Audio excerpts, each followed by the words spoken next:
Coming up on the Shield, Valpo students shed their locks to support a cause. And seniors began the final countdown towards graduation by picking up their cap and gown. All that and more. You're watching the Shield at 6 o'clock.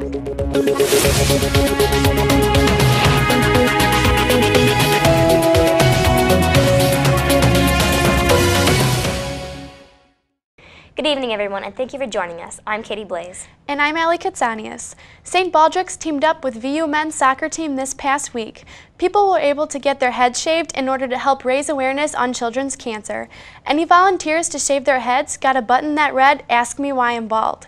Kevin Brown said what it was like to watch people get their heads shaved. I think it was awesome because being able to see people donate a lot of money, and actually just the solidarity factor with shaving your head is a pretty big sacrifice, and I think it's amazing to see people kind of come out and support the event, especially in a setting like this on a college campus. It was really fun to watch. Not only men had their heads shaved, but Emily Sassman also shaved her head, and she told us what it was like to do so. I was very nervous, and it felt good though. Once they started, I got all the fear kind of washed away, and it was for a really good cause, so I'm really glad I did it, and it turned out pretty good. This event is one we hope to continue throughout the years. The first round of the Christ College freshman debates occurred this past week in the Christ College Refectory. The debate that VUTV was able to catch centered on resolving the issue of whether or not the United States should end the Afghan war by compromising with the Taliban. Other debates will discuss the Supreme Court decisions regarding Super PAC election donations, changing the legal age of alcohol consumption in Indiana to 18 years of age, and if the state of Indiana should legally stop all cell phone use while driving. The library is attempting to get more students to use the academic database. We asked a few students how they do their research. Page and go under my department and start searching different topics like keywords that I want to find articles on. Well, I come to the library because that's where I can focus the best. And then I always go on to the library website, and they've got a lot of research databases that you can look in, professional databases. Usually I start with a web search. The library databases are a big help when it comes to that. What do you think is the hardest part about starting your research?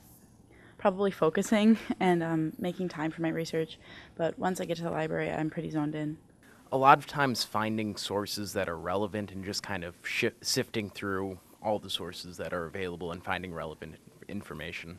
For me, the hardest part was finding articles that I could actually have access to, since a lot of my articles are limited to certain journals, as well as this past fall, one of the most difficult things I went under or had to deal with was getting approved by the IRB to actually do my research. How do you come up with a good research question? Once I've sifted through a couple sources, just looking over what notes I've taken on that and thinking about what I'm interested in. Looking into the topics that really interest me, and for my senior project was basically what I wanted to do with the rest of, with my future. So I researched circuit training versus aerobic training, but I just kind of limited what I like to do and what I like to actually study that interests me. Sometimes I ask the professor and they can help me if I'm having trouble, but other times I will research what's a big topic in today's society and pick a side and hopefully go from there. Okay, great, thank you. For more on this effort, stop by the Hara Union during chapel break and talk to a mobile librarian. For those graduating in May or August, the countdown has begun.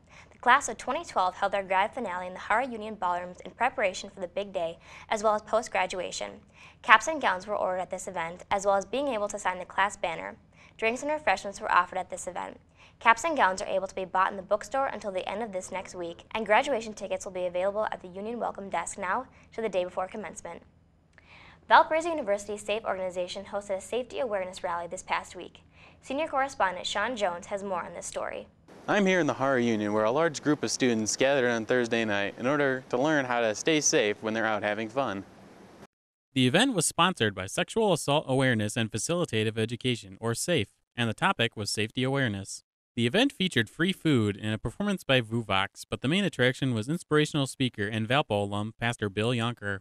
This is the second time that I've come and spoken at it, and I think they've done it before, but I'm just a firm believer in helping young people to live lives of virtue, but also to stand up and help other people stay out of trouble, stay safe, and to live lives of virtue as well.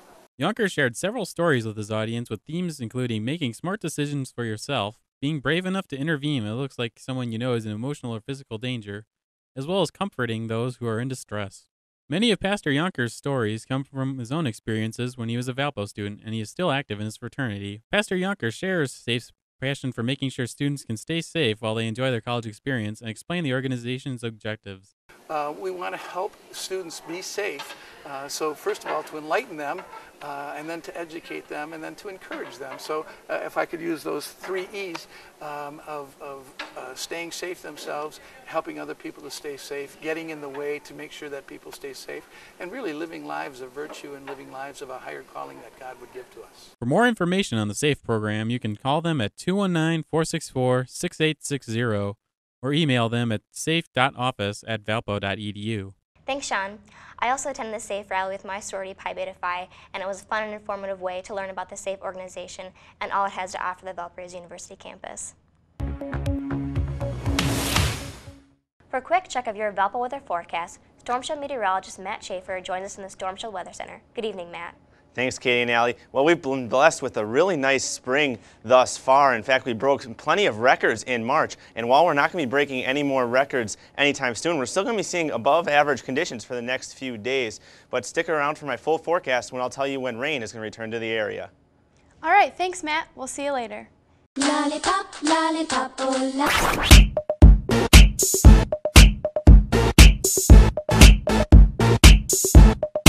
We say what we want Thursday nights at 7 p.m. only on VUTV.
Welcome back to the Shield. While temperatures have definitely cooled down this past week, are we in store for any warm weather again soon?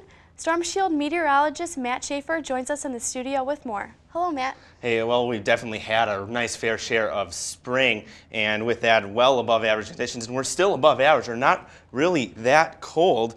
We've been about 5 to 10 degrees above average for the past few days, and that should continue into the next few days, accompanied by plenty of sunshine. However, as we end our Easter weekend, we could be seeing a little bit of rain to start our next week. As we look into our overnight low, 37 degrees. It's going to be a little bit chilly. Northeast winds at 10 to 15 miles an hour with a little bit breezy conditions, and tomorrow those winds will persist at east-northeast, 10 to 15, breezy again. Partly sunny though. We're going to warm up to a little bit more normal spring-like temperature of 54 degrees. And as we take a look at our 5-day forecast, mostly cloudy again on Thursday, 54, cooling all the way down to 34 with a high up to 57 on Friday. Again, the sunshine continuing, and to Saturday and Sunday. So a really nice Easter weekend looks like in store for us, with highs of 68 on Saturday and 66 on Sunday. However, as we return to Monday, that's when our next big chance of rain is going to be. Okay, Matt, sounds good. We're going to take a quick break. You're watching The Shield at 6.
Welcome back to The Shield.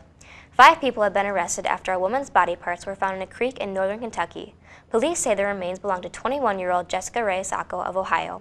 Investigators believe her boyfriend, 25-year-old Matthew Puccio, stabbed and suffocated her 2 weeks ago, as 4 others watched, then helped dismember and hide her body. The rest of Sacco's remains were found Friday morning in her Urbana apartment. All 5 are being held in jail on multiple charges. Thousands of people are rallying in Miami demanding justice for Trayvon Martin. Crowds filled Bayfront Park in a rally headed by singer Chaka Khan and Congresswoman Frederica Wilson. Civil rights activist Jesse Jackson and Martin's parents were also expected to attend. Martin was shot and killed last month. For weeks, demonstrators have demanded the arrest of George Zimmerman. Police say Zimmerman claims he shot Martin in self-defense. Celebrations turned to chaos after Kentucky's semi-final win over Louisville in the Final Four game. Fans in Lexington overturned cars and set fires. Police and riot gear were called in to try to calm the crowd. Kentucky will now play versus Kansas for a chance to earn the school's 8th national title. A vigil was held for an Iraqi woman who died after she was found beaten in her California home. Shaima Alawadi was taken off life support late last week. Her daughter says she found a threatening note next to her mother's body, calling her family terrorists. Alawadi's son spoke at her vigil, thanking the community for their support. Alawadi was flown back to Iraq and laid to rest Saturday. Sarah Palin will step into the spotlight this week on NBC. The former Republican vice presidential candidate will co-host on Today. Palin is scheduled to appear on the morning show this week. With a look at all your Valpo sports, we turn over now to Shield Sports Director Drew Taylor. Drew? The Crusader softball team was in action over the weekend, facing off against the Green Bay Phoenix. Valpo took both games at the doubleheader on Saturday by a combined score of 25-0. It proved to be a tougher task on Sunday, however. The Phoenix held a 3-0 lead after 5 1/2 innings, but the Crusader bats came alive in the 6th, plating 4 runs. They would hang on to that lead and complete the weekend sweep of the Green Bay Phoenix. With the win, Valpo stays undefeated in Horizon League at 6-0, which is good for first place overall. The Brown and Gold will be off during Easter weekend, but we'll be back in action next week, traveling to Wright State to begin a 3-game set on Wednesday, April 11th, first pitch at 3 p.m. The VU baseball team squared off against first-place Wright State over the weekend. Crusader pitcher Tyler Deachin struggled out of the gate on Friday, giving up 5 runs in the first 2 innings. However, he would grind through 8 innings, taking a no decision. Meanwhile, the Valpo offense would chip away at that deficit, tying the game in the 7th. It took extra innings, but Wright State would plate 1 run in the 10th and hang on to a 7-6 win. The Raiders would carry that momentum into the final 2 games of the series, winning 4-2 on Saturday and 4-3 on Sunday to complete the sweep. With the losses, Valpo drops to 5th place in the conference with a record of 4-5. The Brown and Gold will hit the diamond Thursday to begin a 3-game set at UIC, first pitch scheduled for 6:05 p.m. Finally, some offseason news for the men's basketball team. Forward Richie Edwards and center Hrvoje Vucic will be transferring out of the program but will continue to play basketball elsewhere. Also, despite meeting with Mississippi State about their coaching vacancy, Bryce Drew has signed an extension to remain the head coach for Valpo. For more on this story as well as the rest of Crusader Sports, log on to valpoathletics.com. That's all for sports. Guys, back to you. Thanks, Drew. After another mild day on Sunday, students are getting used to summer-like weather. Storm Show meteorologist Justin Thompson-Gee takes a look at the record-breaking March. Springtime is abloom on Valparaiso University's campus, where temperatures have already surpassed 80 degrees for 7 straight days, with the highest temperature for Valpo recorded at 86 degrees on March 21st, the second day of spring.